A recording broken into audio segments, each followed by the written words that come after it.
अपना बजट पेश किया। इसके बाद भाजपा और कांग्रेस के नेताओं के बजट को लेकर अपने अपने तर्क और प्रतिक्रियाएं हैं। देखिए इस खबर में। तुष्टिकरण वाला बजट है, वो तो चुनाव 2024 में है।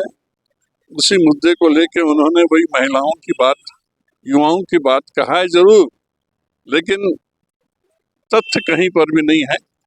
कहीं पर भी युवकों को न तो नौकरी मिल रही है, और आप देख रहे हो निरंतर गैस का दाम बढ़ते चला जा रहा है।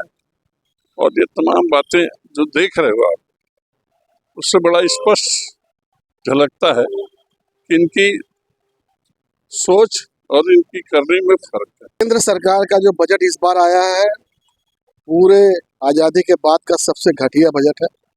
इस बजट का जो मुख्य, जो हमने आज अखबारों में भी देखा, कल भी टेलीविजन में सुना, हर चीज को अगले साल पर टाल दिया गया।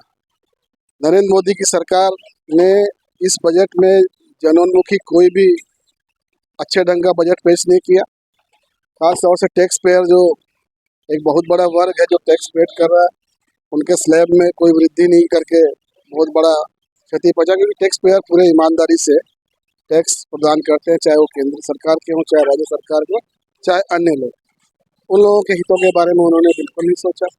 निश्चित भारतीय माननीय प्रधानमंत्री श्री नरेंद्र मोदी जी के द्वितीय काल का यह बजट पूरे भारतवर्ष के लिए ऐतिहासिक बजट रहा है, जो 10 वर्षों में भारतीय जनता पार्टी की अर्थव्यवस्था का गुणात्मक और मात्रात्मक परिवर्तन, जो कि बहुत ही उत्कृष्ट सारांश के साथ में देखा गया है। माताओं के लिए, बहनों के लिए, गरीब परिवारों के लिए, मकान से लेकर सभी योजना के लिए पूरे भारत सरकार की योजना, जिस प्रकार के प्रत्येक भारत के गरीब परिवार के मकान की योजना, उसी प्रकार से मध्यम परिवार की योजना, मकानों की योजना का सपना साकार होगा। कोई भी आवासहीन नहीं होगा। जिस प्रकार से माननीय प्रधानमंत्री नरेंद्र मोदी जी की सरकार पूरे देश को इनकम टैक्स से लेकर के उनके पूरे नैतिक जीवन के कार्यकाल तक का जो बजट में आना चाहिए, सब में लाभ पहुंचाया। यह बजट अपने आप में एक उत्कृष्ट बजट। देखिए, अभी ये जो चुनाव से पहले अंतिम बजट निकला है, और मैं समझता हूँ कि मोदी सरकार ने हमेशा हर तबके के लोगों के लिए सोच विचार करके अपना बजट पेश किया है। और मैं तो ये समझता हूँ कि इसमें सबके लिए भविष्य की चीज़ें हैं। और जैसे कि रेलवे का बजट बढ़ाया गया, डिफेंस का बजट बढ़ाया गया, और साथ ही साथ मैंने ये देखा कि महिलाओं के लिए सर्वाइकल कैंसर के प्रति भी हमारी सरकार सोच रही है। तो ऐसे सोचने वाली सरकार जो 360 डिग्री अपनी नज़र रखी हुई है कि कहाँ क्या परेशानी है। मैंने ये भी सुना कि मोदी सरकार अब 2 करोड़ से ज़्यादा आवास के बारे में भी सोच रही है।